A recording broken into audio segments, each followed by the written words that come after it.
All right. Good morning, everyone. So we're gonna be talking about operating system project, and I looked at how much there is to talk about today. I'm not sure we're gonna get through everything, so that's okay. Whatever we don't get to, I'll finish talking about next Tuesday, and I think the stuff that I want to talk about with randomness, it won't necessarily take the whole time, so I think that'll work out fine. But we'll see what we get to. So, the first thing to finish up from last time is to talk about how we could implement multiplication more efficiently. And you're not required to do this, right? You can just do a loop that just counts, but it is interesting to see how it works. Also, you know, I think we've said this before, but I just wanted to say again, right? In many cases, like, you know, your computer, the processor in your computer has a circuit that does multiplication. So your computer's operating system does not need to do this. There's just like, your processor has an instruction that says multiply, and it just has a circuit that does it. That's not true of every possible processor though. I mean, there's some that are like designed to be small and low power, that kind of thing, and they might not have a multiplication instruction. So, it is realistic in that sense. But even if you're talking about hardware that does multiplication, the hardware still has to use some kind of algorithm, and it's probably going to use something similar to this. It's not literally doing a loop and doing repeated addition, right? So,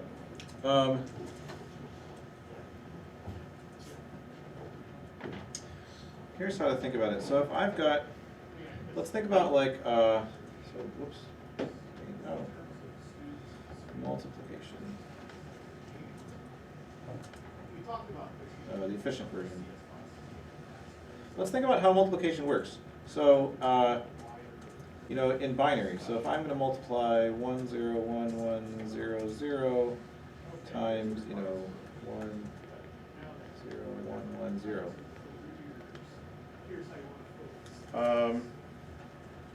Those look too similar. We'll make this like. How does this work? Well, I mean, we can do multiplication in binary just the same as you learned how to do multiplication in grade school. It's just in binary instead of base 10. So like, you know, I start with doing 0 times, you know, this whole thing on the top, and I write down, you know, well, I just get a bunch of zeros. Actually, I'm not going to bother writing that down because it's just 0, right? So when I multiply this 1 by the top, the nice thing is, right, we don't have to multiply by 0 or 1. And multiplying by 0 is very easy. 0. Multiplying by 1 is also very easy. You just copy the thing, right? So we don't actually even have to memorize any multiplication facts. It's just like, you just either copy it or you don't. But, like when I'm multiplying, you know, this one here by the whole number on the top, I don't just copy it here. I have to shift it over 1, right? Because, you know, when you do multiplication, every time you multiply by the next number, the answer kind of moves 1 column over to the left, right? Why is that? Well, normally, if you're multiplying, like in your base 10, and like there's a, you know, if I'm doing like 527 times, you know, 36, you know, so I put, you know, whatever number here, that's 6 times 527.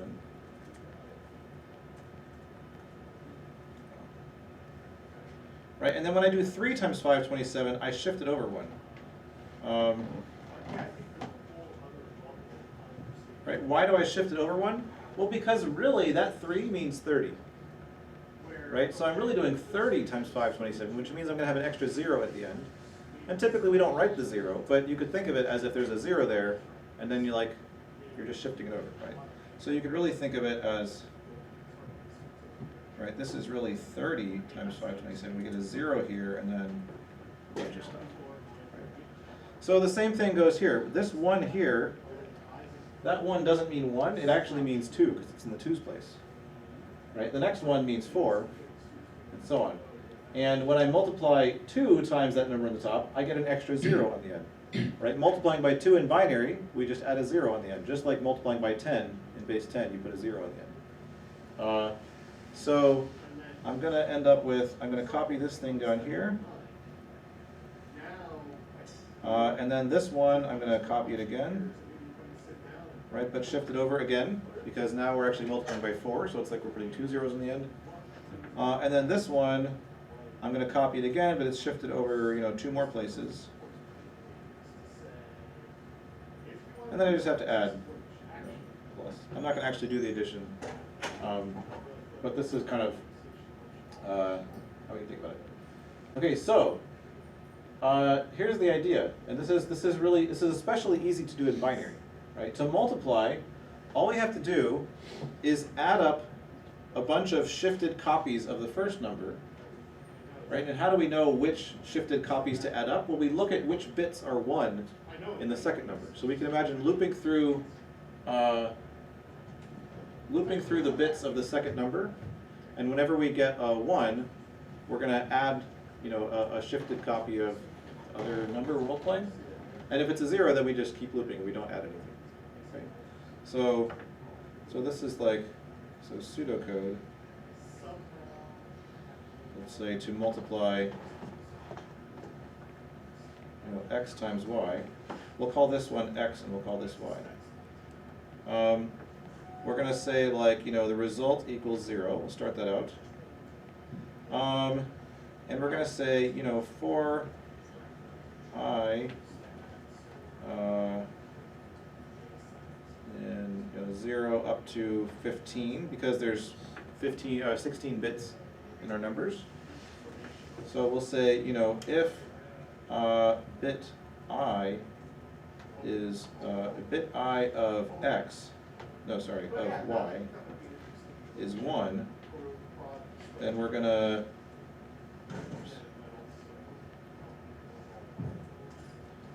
add the current value of x to the result. And then every time through the loop, whether we added it or not, we're going to say x equals 2 times x. Multiplying x by 2 just means shifting it over one place, right? Adding a 0 in the end. Okay? That's it. This is the algorithm for, right? And if you think about how fast this is, so if you multiply x times y by, say add it, like looping from 1 to y and just adding x a bunch of times, the length of time that takes depends on how big y is, right? So in theory it could take, it takes exactly as many loops as however big y is, right? How long does this take? Well, this just does 16 loops. It actually doesn't matter how big x and y are, because this is just doing an addition. This is just doing a we'll talk about how to do this. Testing a bit we can do quickly. So this always takes 16 iterations. It doesn't matter what the numbers are. And obviously the numbers could be as big as 2 to the 16th. So doing 16 iterations versus doing 2 to the 16th iterations, that's a big deal. And especially if you're talking about like multiplying 64-bit numbers, right? You can do 64 iterations, no sweat. 2 to the 64, forget it. That's going to take way too long. So just a couple of things to talk about here. How do we do this, and how do we do this? Let's talk about this second one, this bottom one first. So one way this is often done, a lot of processors actually have shift operations, where you can just say shift x left by 1 bit. And that's actually a built-in thing in the ALU that can just like, shift things over. And that's nice, but our hack machine doesn't have that. However, and we also don't have multiplication, right? We're implementing multiplication, so I can't literally say multiply by 2, because that would call this recursively, and we don't want to do that. However, multiply by 2 is easy. I can just say x plus x. Okay. So x equals x plus x. Right. We'll just say, in a real CPU, shift x left 1 bit. Okay. And then the other question is, how do we test if bit I of y is 1? There's a couple ways to do this. There's 2 ways that I know of. So number 1 is you can actually, no, never mind, this doesn't work. I was about to say you can shift y to the right every time and just check the last bit. However, we really don't have any way to shift things right. We'd have to divide by 2, but we don't have division yet. We don't want to implement multiplication in terms of division, because division is definitely going to use multiplication. And our machine doesn't have a right shift operation, which most real CPUs would have. Also, I'll write this down. So we'll say, shift Y right 1 bit every loop, and then we just test the last bit. Okay, but X can't do on hack CPU. Okay, so we'll have to do a different method, which is test with a mask. And I will expand on that down here. So to test bit I, basically we have some number, and let's say we want to test this bit and see if it's set to 1 or 0. What we want to do is we want to create the value that has all zeros everywhere except for 1 at the place we want to test. So this is called a bit mask.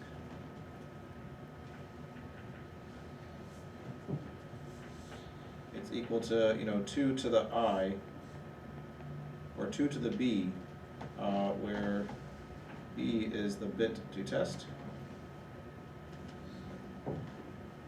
Okay. And what do I do with these?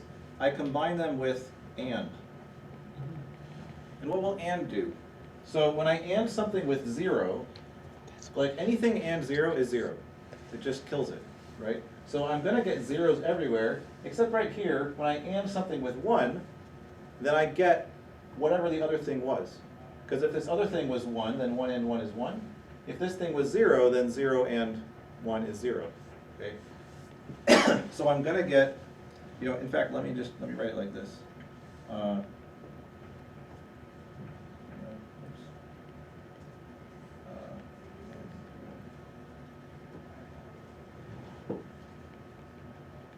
I'm going to write it as a blue B, because the point is we don't know what it is. But when I AND it with this thing that has all zeros except a 1 there, I'm going to get all zeros, except right here I'm going to get whatever B was. Okay? And then we're just going to see if this is equal to 0 or not. Okay, if this is equal to 0, then that means all the bits are 0, and that means that bit was off. If it's something other than 0, in fact, it's going to be 2 to the B, but if it's something other than 0, then we know that bit was actually set. Okay. How do you create these bit mask things? There's a couple ways you could do it. One is you could just have a variable that starts at 1, and then every time through the loop you multiply it by 2, just like you're doing with x. Right? So it just starts with a 1 all the way at the end, and then every loop you add it to itself, and you're going to get that bit shifted over 1. The other thing you could do is to create an array of 16 things that has these values, and you just write a little loop in the init function that just creates these values in a loop and puts them in the array.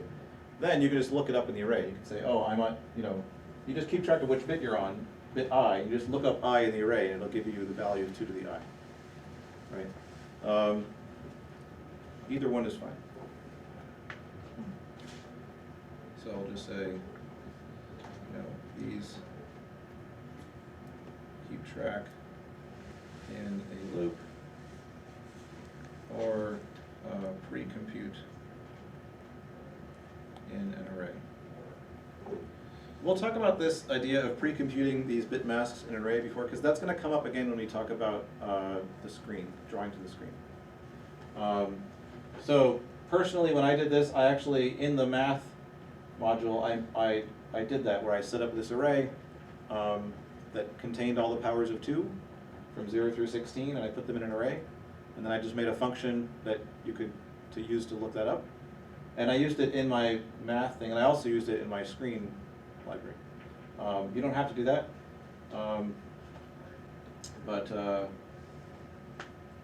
because you don't have to do this algorithm to multiply at all. But if you want to, that's one thing you could do.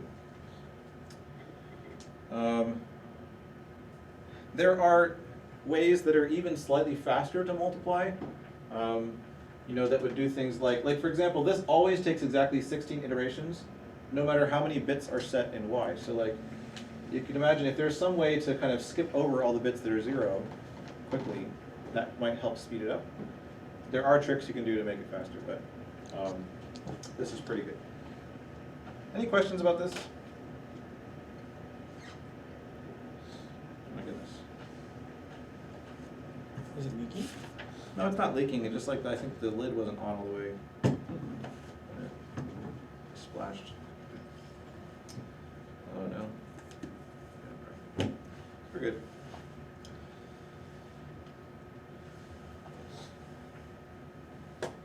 All right.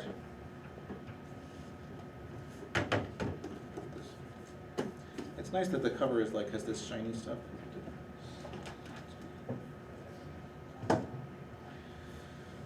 Okay. I'm not going to talk about, there are more efficient ways to do division and square root. If you're interested in those, the book has a good description. You can look in the book. I don't want to go over them, but this at least I wanted to talk about. Okay. Let's talk about the screen. So let's see.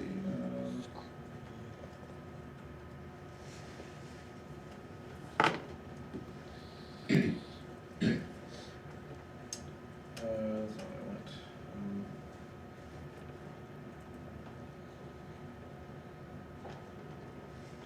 Where am I? There we go.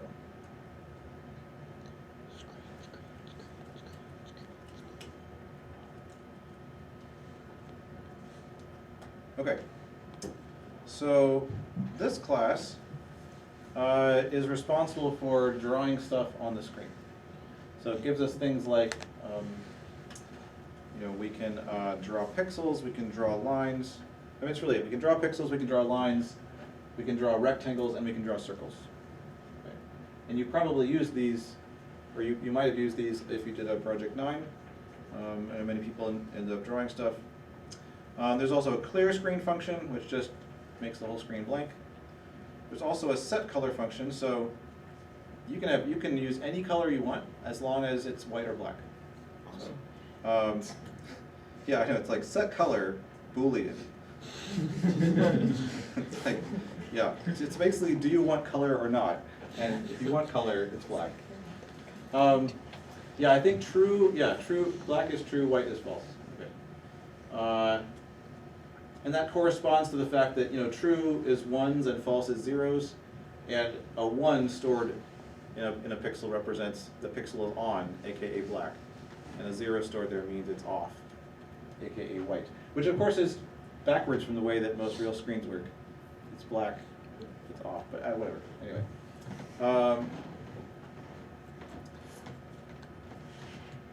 So, how's this going to work? One thing is, right, so there's this set color function, and when you call that, then subsequent calls to like draw pixel or draw a line or whatever should use that color. So that means somehow we have to remember what the current color is supposed to be. Okay, so obviously that means you're going to need to make a static field that remembers the current color. And all set color does is it, you know, sets that field.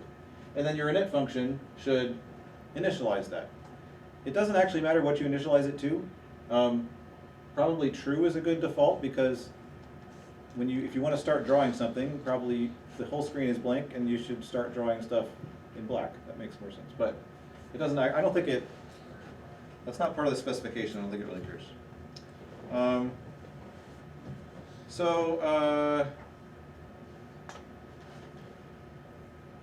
How does this work? Let's just recall a few facts about the screen. So, well, it says the hack physical screen consists of 256 rows, indexed from top to bottom, of 512 pixels each. Okay, so let's go back over here. So here is.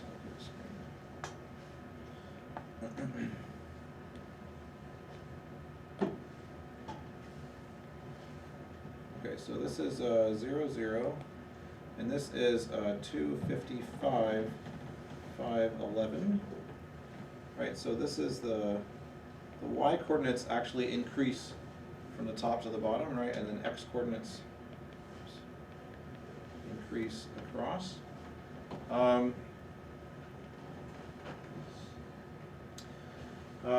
it's at, right, the screen. It starts at memory location, I believe it is 2 to the 14th, which is 16,384. And how much memory does it take up? Well, let's see. If it's so it's 256 times 512, which is 2 to the 8th times 2 to the 9th, which is 2 to the 17th pixels. That's the number of pixels, right? But remember, each location in memory is 16 bits. So each location in memory actually represents 16 pixels. So 2 to the 17th divided by 2 to the 4th is 2 to the 13th memory locations.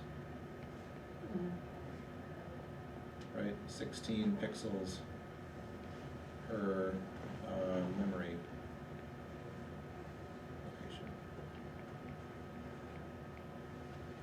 location. Yeah, okay. So, now we can talk about how do you do clear screen.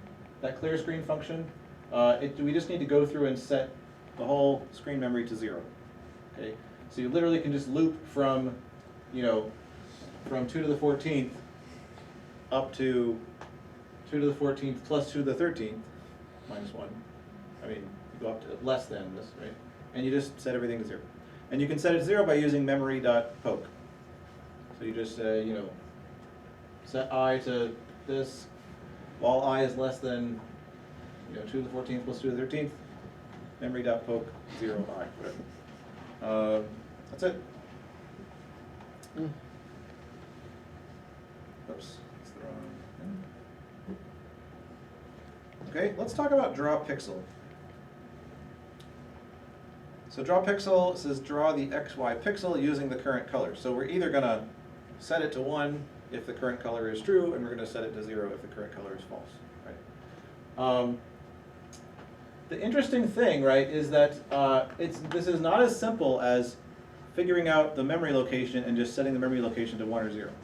Because each memory location holds 16 pixels. And we have to be careful not to change the other 15 pixels that are also stored in that memory location. Right? So that's why this is a little bit interesting. So let's consider a pixel here at at coordinates x, y. And that pixel, right, is really part of some chunk of 16 pixels that is represented in one memory location.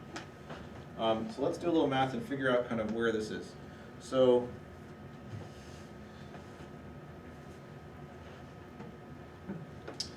first of all, there's a bunch of the memory is stored like this, right? So the very first location in memory in the screen memory represents this pixel, and as you continue through memory, it's representing across a row and then across the next row, and so on. I mean, you don't have to do it that way. You could, in theory, imagine it doing columns or something, but this is the way it's done. So dot dot dot. So pixel xy is, so let's first of all think which pixel is it. Like if I count the pixels starting at, this is pixel 0, then pixel 1, 2, 3, across. What pixel is that? Well, there's been y complete rows prior to this pixel's row. And then there's a partial row, and it's the xth pixel. So it's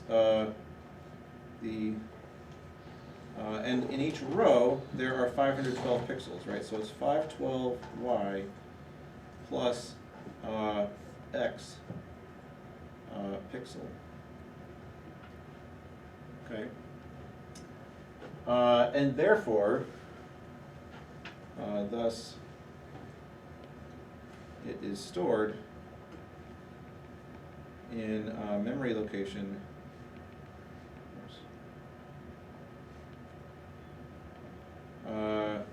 Well, it's going to be that divided by 16 because every 16 pixels are in one memory location. So it's 512y plus x divided by 16 equals, what is this? 512 is 2 to the 9th, 16 is 2 to the 4th, so that would be 2 to the 5th, so 32. 32y plus x divided by 16. And I mean, like, you know, offset from 2 to the 14th. Right, it's 2 to the 14th plus that. That gives us the memory address where it's stored.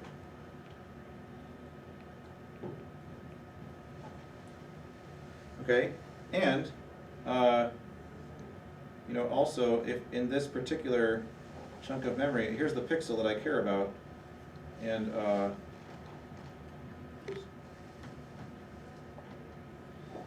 they're stored, let's see, make sure I get this right.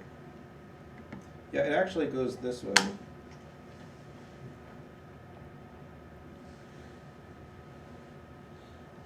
Which is, I'm like 99% sure this is true, but you just need to be careful of this and think about this carefully. That bit 0 is the leftmost bit on the screen. You know, of this 16-bit, this 16 pixel chunk that's represented in one memory location, bit 0 is over here.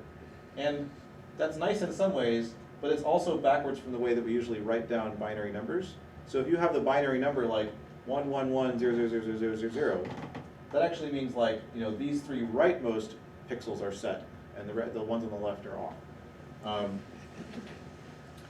But it does mean that as we're counting, you know, as we're counting up, we're going from left to right. So that kind of makes sense that the low order bits would be over here.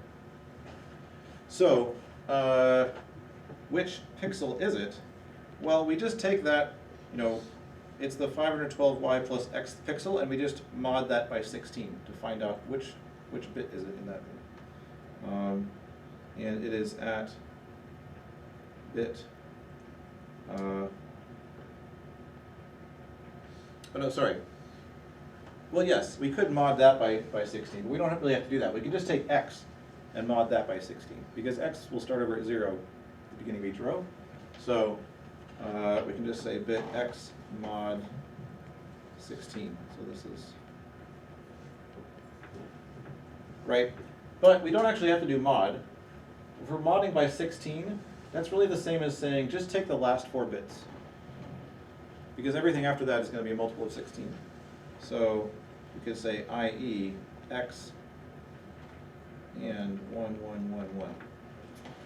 So if you take the binary number that's all zeros and then 4 ones at the end, and you AND it with this, you're going to kill all the other bits and just get the last 4 bits. So that is a simpler way to compute mod 16 that doesn't actually require doing a mod, because it doesn't have a mod built in. But AND just takes a single operation, so it's going to be much faster. Okay, cool. So how do we actually, we're given x and y, right? And we can do this computation to figure out what memory location to look at. We look at memory location, you know, 2 to the 14th plus this. And then when we get that value, so to set the pixel xy, so first get the value at, we'll say screen plus 32y plus x over 16. I'm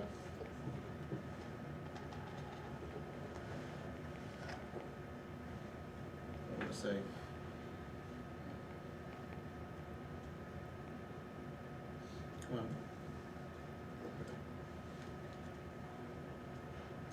We'll say set bit, x mod 16, and then put the value, put the updated value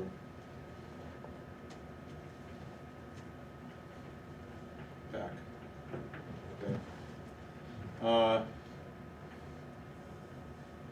Right, we have to do this in order to preserve all the other bits. How do we set a specific bit? 2 to the bit. What was that? Add 2 to the bit. Yes, we want to set that bit at 2 to the bit. And we can do this using one of those Bitmask things that we were talking about before. Right, so say to set bit I. So first of all, we're going to use the mask, 0, 0, 0, 0, 1, 0, 0, 0. Right, this is at bit I. Equals 2 to the I.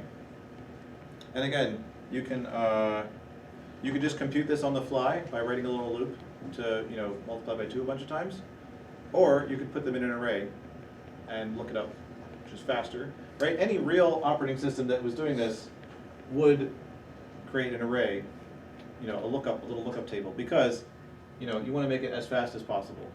The operating system, and of course, really a lot of this is going to be implemented in hardware. You have like a graphics card that does a lot of this for you, but fundamentally it's doing similar kind of thing. All right, so use that mask, and then well, it depends on whether the current color is true or false. So if right, to set bit I to 1, we're just going to do v equals v or 2 to the I. Right? Because if I OR it with this thing, when I OR something with 0, it doesn't change. When I OR something with 1, it forces the answer to be 1, because anything OR 1 is 1. So ORing, taking the current value at that memory location, ORing it with this value means I'm going to keep everything the same, except I'm going to make sure this bit is set to 1. Okay. To clear bit I, what do you guys think? And I set to 0. What do I do to v? And with what? 2 to the I. V and 2 to the I? Does that work?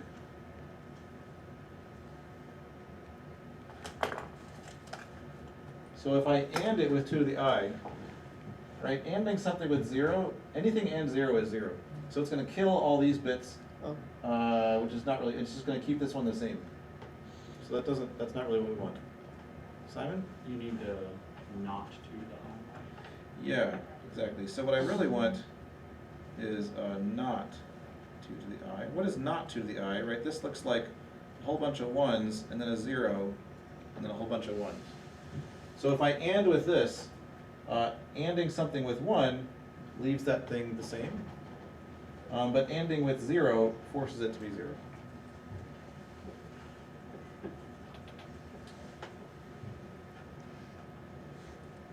Okay, so that's it. Any other questions about this?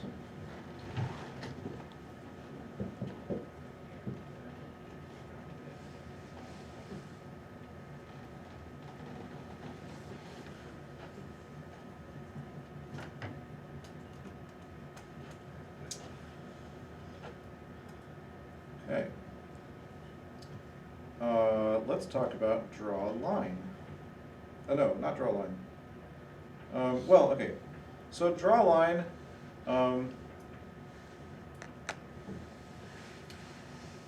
not going to go over it now. Partly because it's a little bit tedious, and partly because I'm not quite prepared, and partly because it's explained very well in your book. So just for draw a line, just follow your book very carefully. So this does use something called, so I'll say draw a line.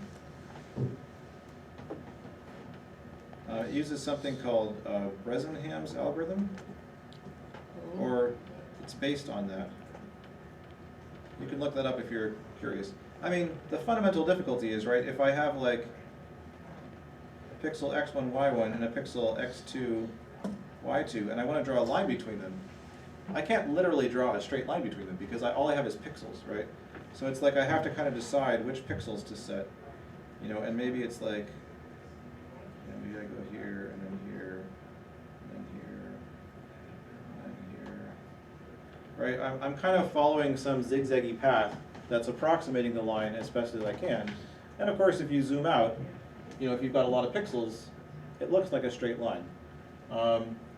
Now, you know, real graphics cards and stuff, you can do funny tricks like, you know, some of the pixels, you know, that are kind of like not quite on the line, you can like fill them in gray and stuff. That's called anti-aliasing, and it makes it look smoother to our eyes. We're not, obviously, we can't do that because we only have black and white, but you can do a lot of tricks to make things look as nice as possible. And obviously, the more pixels you have, you know, the smoother and better it looks. But fundamentally, if you're drawing lines, you have to do this kind of thing where you're deciding which pixels you're going to draw that's going to approximate the line as best as you can. And, you know, this is all, I mean, in practice, this is all done on graphics cards, right? So your CPU is probably not actually doing any of this. It just like sends lines off to your graphics card, and your graphics card is specialized hardware that does this algorithm essentially, you know, very much in parallel, whatever, and it's able to do it really fast. But at the end of the day, it still is kind of deciding which pixels to do. C book. You know, and this is one of those things where like, there's kind of some straightforward ways to do it that just is like a bunch of code and like a bunch of if statements where you handle a bunch of cases separately. You can try to be clever and combine them into, you know, less cases where you do a little more work.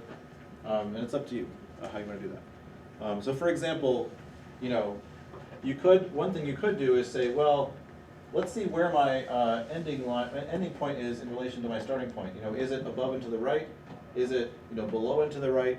Is it on the same line? Right? And you could, one way you can do it is you could just have like, you know, 4 different ifs. It's like, well, if it's above and to the right, then I'm gonna step this way. If it's above and to the left, then I'm gonna step this way. Or if you want, you can try to combine those into one thing and try to keep track of, okay, which way am I going?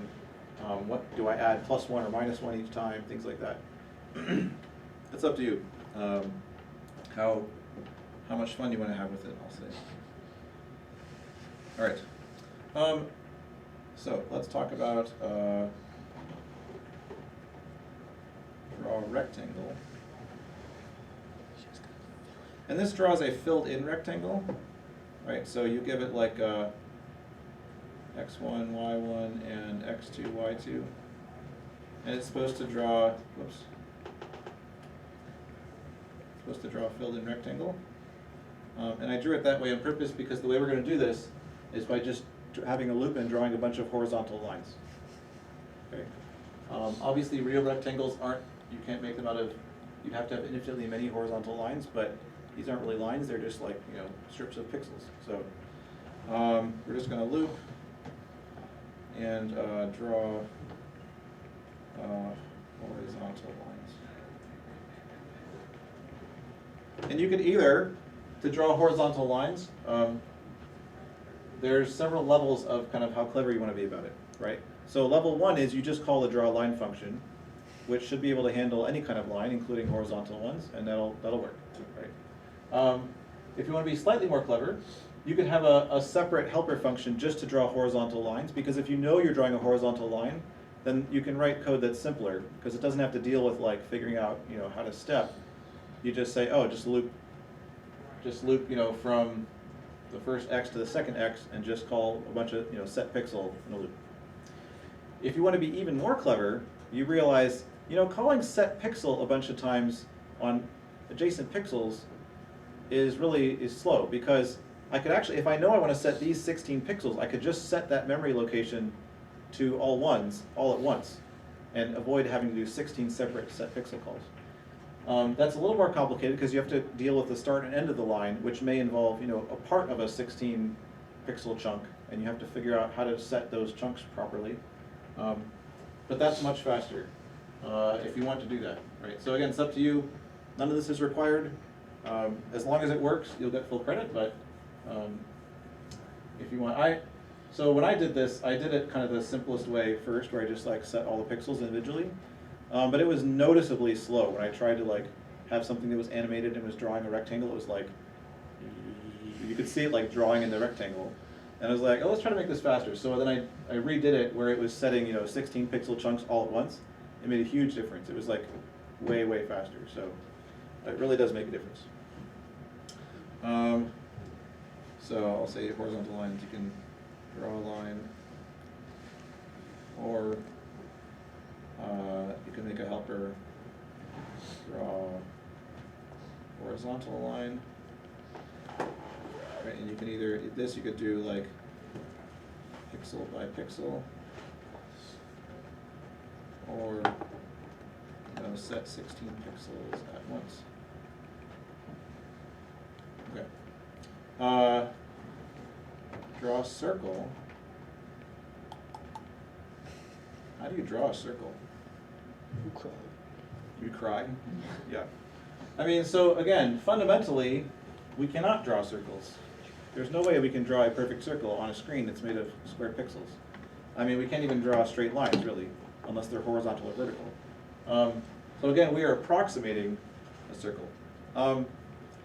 Now, there are, if you, the rabbit hole goes very deep. There are lots of very sophisticated algorithms for drawing circles that only use addition and subtraction and like just very cleverly keep track of things. So they never have to do square root or anything like that.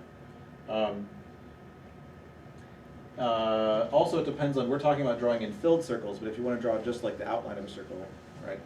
There's algorithms that are similar to that line drawing algorithm, but that are actually figuring out how to draw something that approximates a circle instead of a line. If you want to look that up, it is very fascinating, but that's not what we're going to do.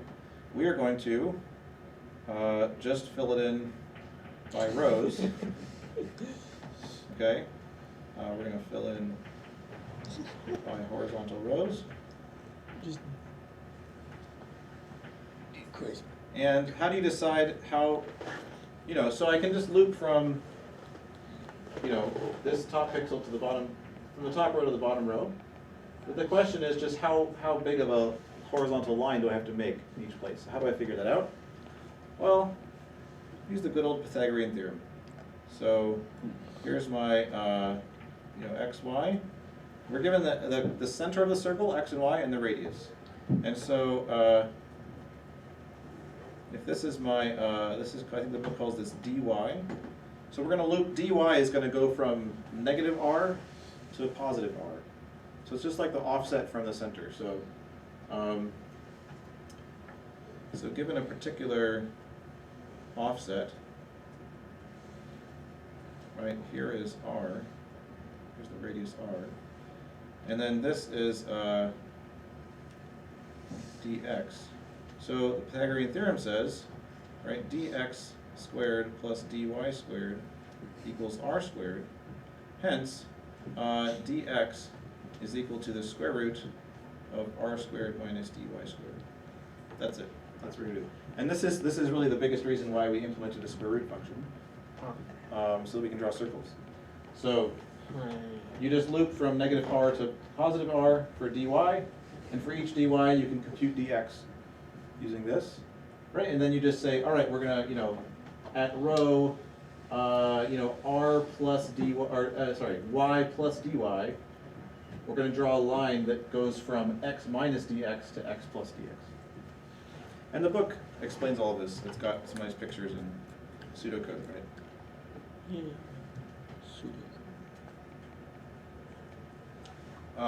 It is funny. I think if you look at the draw a circle, draws a filled circle of radius r less than or equal to 181. I think that's very specific. Why 181? But we don't flip the screen. What was that? So we don't go off the screen. You don't go off the screen. That's not why. Because if you were just worried about going off the screen, you could make it bigger than that. Because it's like 512 pixels wide. So why can't we go up to 256 for the radius, right? Simon? Because 181 is the smallest number you can square and keep in a Yeah. 14-bit exactly.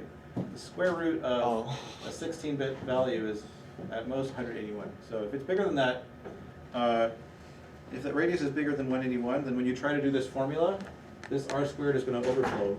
This is not going to work. So, I do find it funny though that somehow like, you know, it's like even though the screen is physically capable of drawing bigger circles than that, it's like, no, you're not allowed because like you just can't do the math in order to draw them. There probably would be some clever way to do it so that you only ever use 16-bit values. Might be a nice challenge to figure out how to do that, but I haven't thought about that. So. Where did I did run into this. There was something else I was doing in there that, I don't remember. Oh, yeah, I think I know what it was. It was when I was doing my project 9 and I was making like circles bounce off of each other. But I realized my code to test whether two circles were bouncing or not, you know, had to use like the distance between them compared to their radii, and like computing the distance involves squaring things.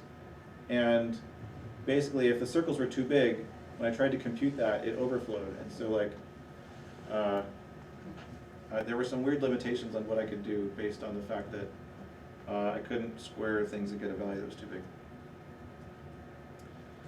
Okay.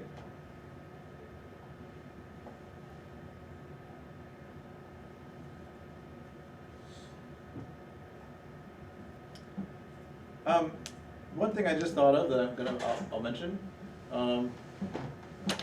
especially for those of you that are interested in graphics and like the way that games handle graphics, stuff like that. So drawing things like by filling in rows actually isn't as stupid as it sounds. And actually, like when your graphics card goes to draw a polygon, this is literally what it's doing. It's figuring out like, you know, how wide each row of pixels has to be based on the coordinates of the polygon and generating things that way. I mean, it first does a whole bunch of math just on the polygon itself, like some coordinate transforms for the camera and like perspective, blah, blah, blah. But once it kind of finally projects it down onto the 2D like space of your screen, then to actually figure out what pixels to draw, it is going row by row typically. That's what it does. Cool. Yeah, pretty neat.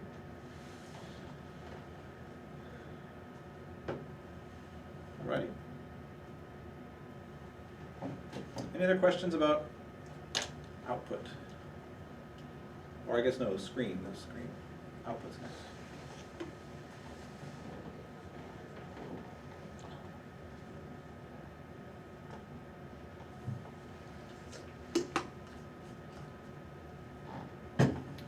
So let's look at output. This one is fun. So let's read this together first. So library functions for writing text on the screen. The hack physical screen consists of 512 rows. Oh, that's wrong. It's supposed to say 256 rows of 512 pixels each. Oh. But whatever. The library uses a fixed font in which each character is displayed within a frame which is 11 pixels high, including 1 pixel for interline spacing, and 8 pixels wide, including 2 pixels for inter-character spacing. Okay, so basically every character fits in an 11 by 8 pixel box, but like the something like the bottom row of pixels is always clear, and the right two columns of pixels are always clear, so that we can just shove those boxes directly next to each other, and the characters won't be touching. There'll be a little bit of space. Right? So really, every character fits in a like a 10 by 6 box, right? The resulting grid accommodates 23 rows of 64 characters each. Okay, that makes sense. You can just divide by, 256 divided by 11 is about 23. Well, 23 times 11 is 253. That's very close. There's like 3 wasted pixels, 3 wasted rows of pixels at the bottom. But, and obviously, 512 divided by 8 gives us 64. A cursor implemented as a small filled square indicates where the next character will be displayed. Right. and we've seen this, right? When you like say, oh, prompt the user for something, it prints out some text, and there's a little like rectangle that's filled in black that's like sitting there waiting for you to type. Okay. And this class is going to handle all of that. So first of all, what is this font business, right? Well, here it is. Here's the font. Okay, so what is going on? So literally, right, every character, like if I say I want to output the character A, well, we have to know which pixels to set on the screen. And so there has to be some data somewhere that says, how does the character A correspond to a bunch of pixels? Right, that's what a font is. Well, okay, that's a very simple type of font called a bitmap font. Most fonts these days are use vector things where they're actually describing like you know, a geometric path around the outline of the character. That way, like, it can easily make it bigger or smaller and have it still look nice. But this is the very simplest type of font where we just literally have a bunch of bits. And most fonts, in the, you know, originally this is how fonts used to work. And maybe you would have, you know, several different sizes. So if you wanted it, you know, big, well, you have like 18 by 18. You had bit data for that. And if you wanted small, you had like an 8 by 8, whatever. So how does this work? Well, there's this static array called charmaps. And the initMap function initializes that array.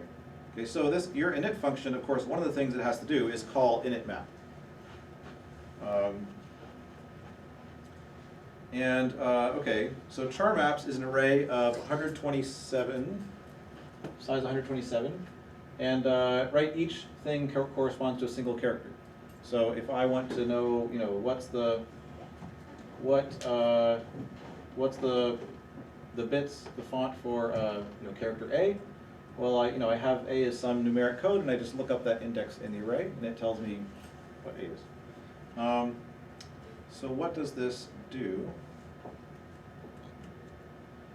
So it calls this output.create function, and notice what does output.create get? So first it gives it the index. So like, you know, space is character 32, exclamation point is 33, you know, and so on, right? And then it gets a bunch of numbers. So what are these numbers? Well, each number is an 8-bit value that represents the pixels in a particular row. So there's 11 numbers corresponding to the 11 pixel rows in a character. And each number is 8 bits that specifies the pixels that should be on or off in that row. You know, so if we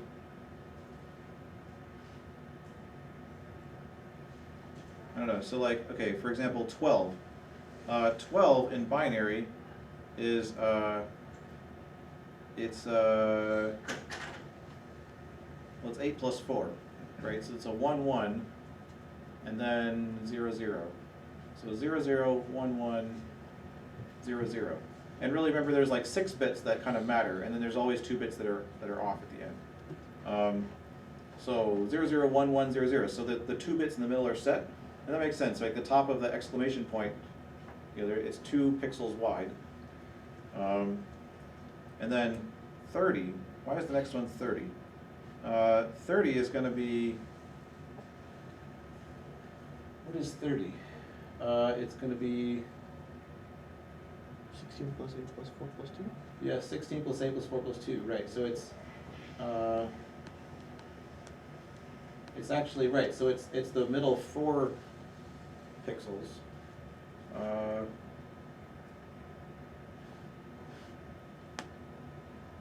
Okay, so interesting. So the exclamation point actually is like, it's not just straight up and down, it kind of gets a little fat in the middle and then goes down, right? So it's 30, 30, 30. So the top is the top 2 pixels, and then like 4 pixels, and then another 2 rows with 2 pixels, and then at 0, there's a blank row, and then another 2 rows with 2 pixels each. That's the little dot at the bottom. And then there's always 2 zeros at the end. That's like the blank lines at the bottom. Right? So that's how it works. So fortunately, most of this is provided for you, except the letter A.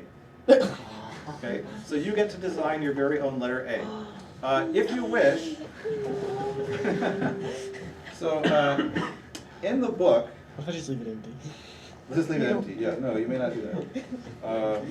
There's definitely a test that's like, do you see the letter A? The letter A should have been printed right here. If you don't see the letter A, then, you know, whatever.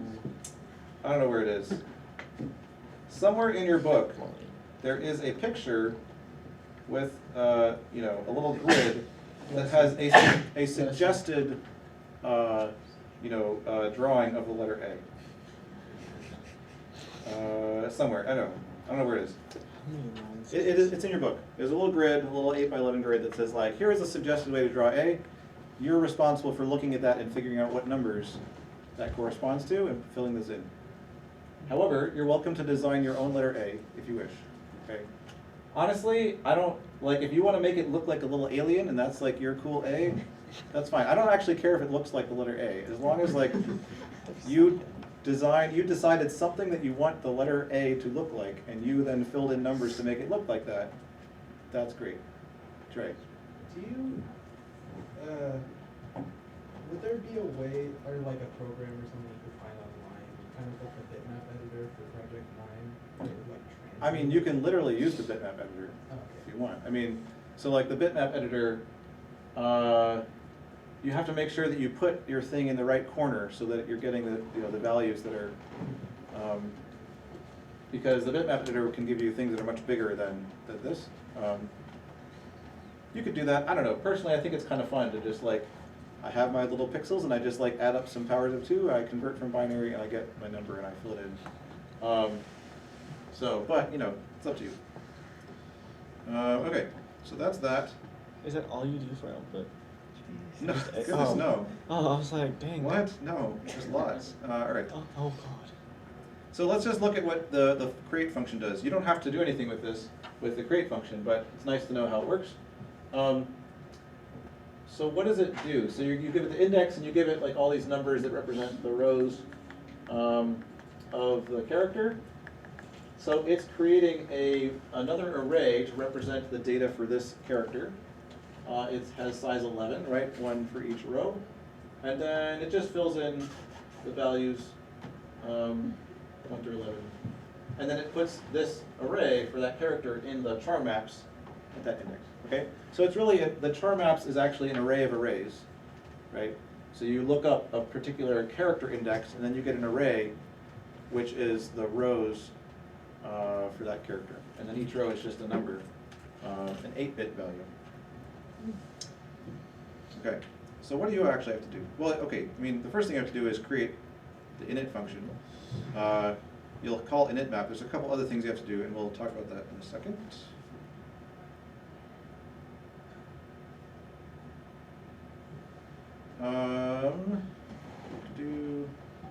Get map, okay. Yeah, so get map just gets the array for a specific character, and it actually does a little bit of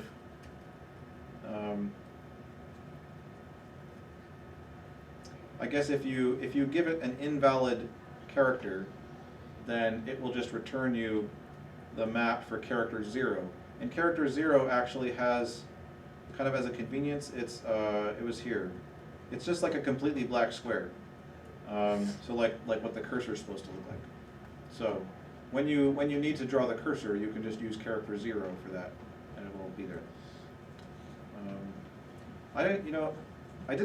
When I looked at that, I was like, I don't remember that. So maybe I just like totally missed this when I did the project, and I just like drew the square myself. I don't know, but whatever. I mean, that works too. Okay, so what do you actually have to do? You have to do all these things. So move cursor. So the output class is actually keeping track of the current location of the cursor on the screen. Okay, so that's something else you have to do. You have to make some static variables to keep track of the current row and column of the cursor. Okay, and the init function, of course, has to set them to 0. So when you do move cursor, you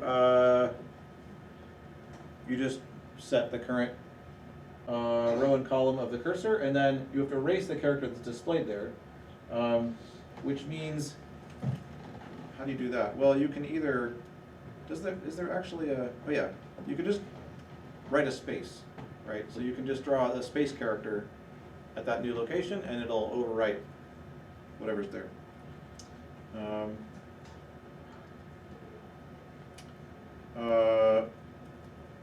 Print char displays the given character at the cursor location and advances the cursor one column forward.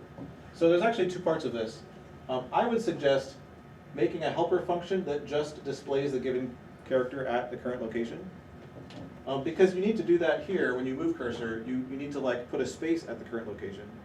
You need to do it here. You also need to display that, you know, the cursor character. So there's a few different places where you need to display a character somewhere. So I think it's nice to have a helper function to do that. And print char can just call that helper function and then also adjust the position of the cursor. What happens when you get to the edge of the screen and you go one column forward? Well, you of course have to you increment the row and you set the column back to 0. Because the cursor wraps right. If you were typing and it went off the edge of the screen, it has to wrap around, keep going to the next line. But how do you put a character on the screen? Let's see.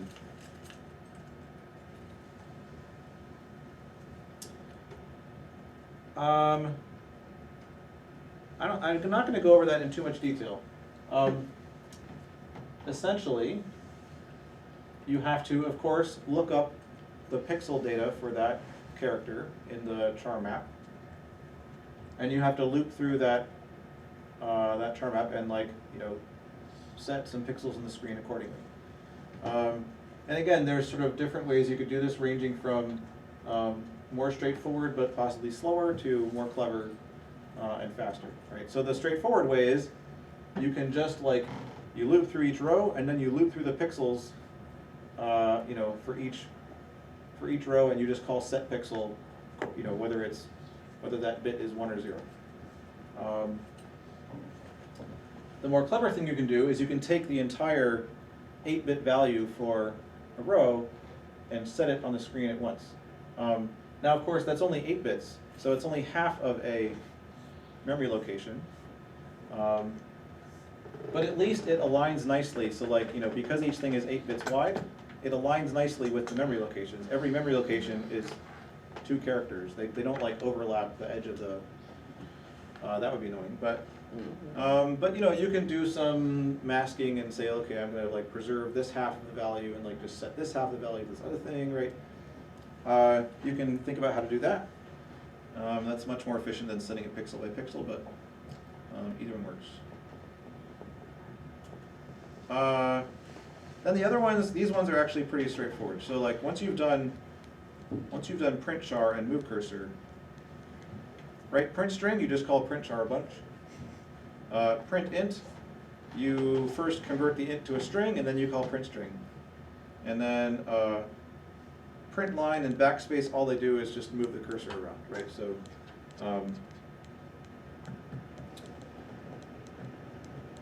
backspace, you do have to be careful that you're not just moving the cursor, but you're also drawing a space over the character that used to be there so that it gets deleted, stuff like that.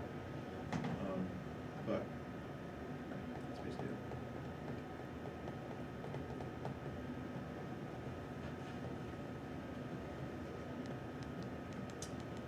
Any questions about that?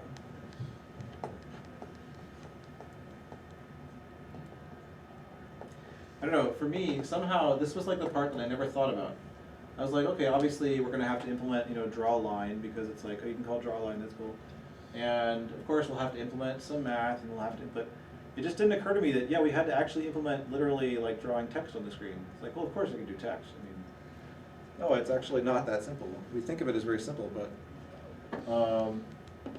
there's a lot that's going on. I guess the other thing I'll say is, of course, you have to do some math to convert from a cursor coordinate to screen coordinates, right? So the cursor coordinates, you're keeping track of rows and columns of text. But each row of text is 11 rows of pixels and each column is 8 pixels. So You just have to do some math, multiplying and dividing by 8 and 11 and stuff like that, to figure out, okay, where on the screen does this actually correspond to? And then once you figure that out, then you can go and set the appropriate things on the screen. Did someone have their hand up? No. That's not good.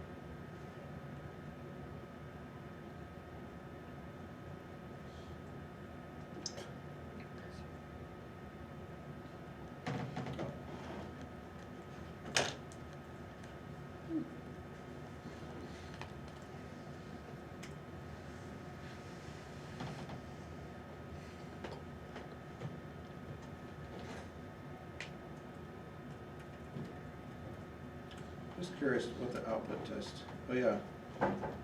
So the output test,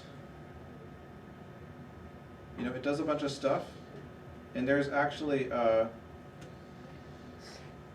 there's a GIF. I don't know if I can make this bigger.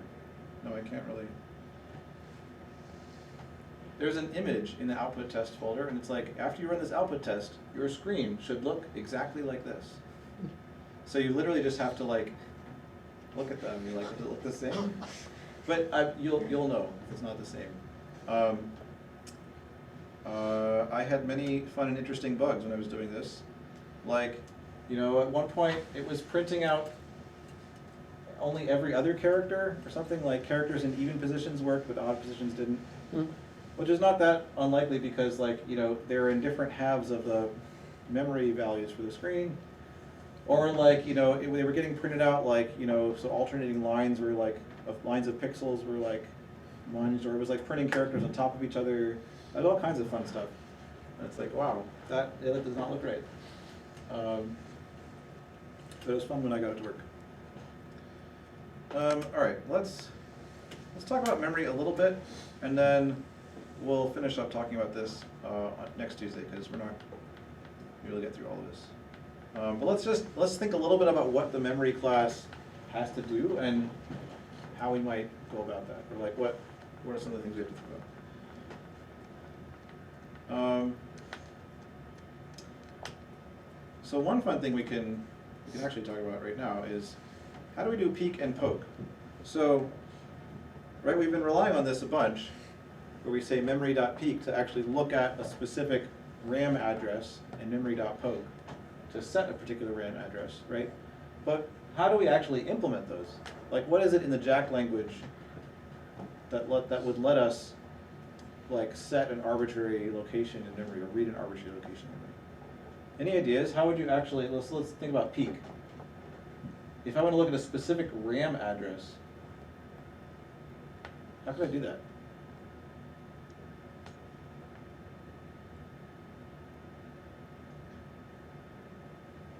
Like an array access? Make some kind of array access? Yeah, so that's good thinking, because that is what lets us like kind of do an indirect lookup where we say, some address. So, but okay, so using some kind of array lookup, like how could I do that? How could I use that to literally look up a specific address in memory?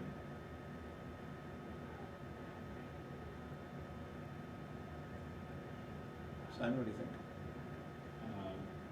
In your init function, you could just make an array and set its value to 0, and then everywhere else you can just say array at index address.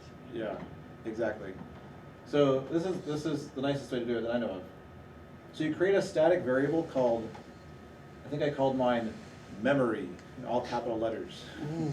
It is an array that literally contains the entire memory. I mean, because Jack actually doesn't care how long the array is. It's just the memory address, right? And in your init, you just set it to 0. So now, every time you say memory index 26, it's like, well, it's at address 0, and I go 26 past that, okay, and that's where I look it up. So you can literally just make an array. You don't actually have to call array.new, right? That's the whole point. We're not actually creating setting aside some space for a new array.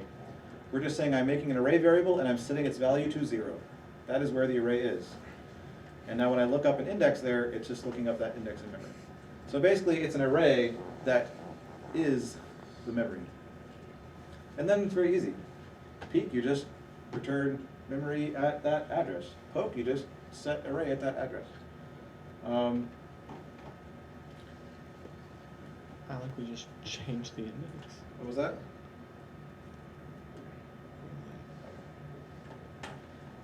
So the other parts of this, right, are alloc and dealloc.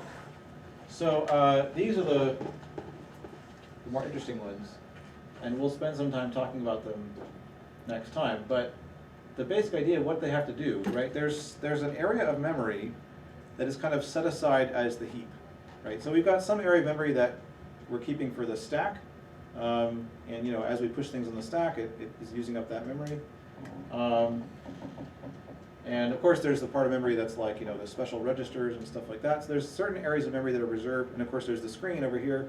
But there's this big chunk of memory in the middle that is called the heap. And it's just available for anything that wants to allocate memory. So every time we allocate an array, every time we allocate an object, that's really the only two things, right? Some memory gets allocated there, and you know, we get to use that. So somehow, the operating system has to keep track of that space and has to keep track of what parts of it are currently being used. And when someone asks for a chunk of memory of a certain size, it has to be able to go look and find an appropriate chunk of memory that's the right size, that's not being used currently, and then return that, and then keep track of the fact that it's now being used. And also, when you deallocate it, it needs to say, okay, this chunk of memory now is free again, and if someone asks for memory again in the future, I could reuse this part. Okay.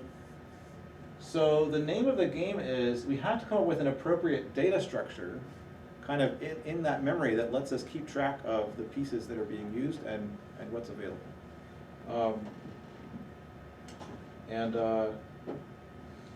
That is a very interesting problem. And there's some, again, there's some more and less sophisticated ways to do this, depending on kind of how fast you want it to be.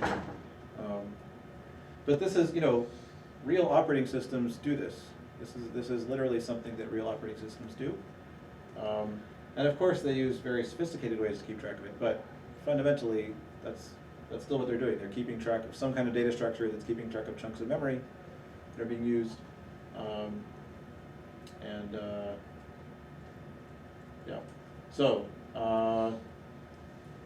we will you can think about that, how you might do that. But we'll talk about it next Tuesday. All right. Have a good weekend. See you all on Tuesday.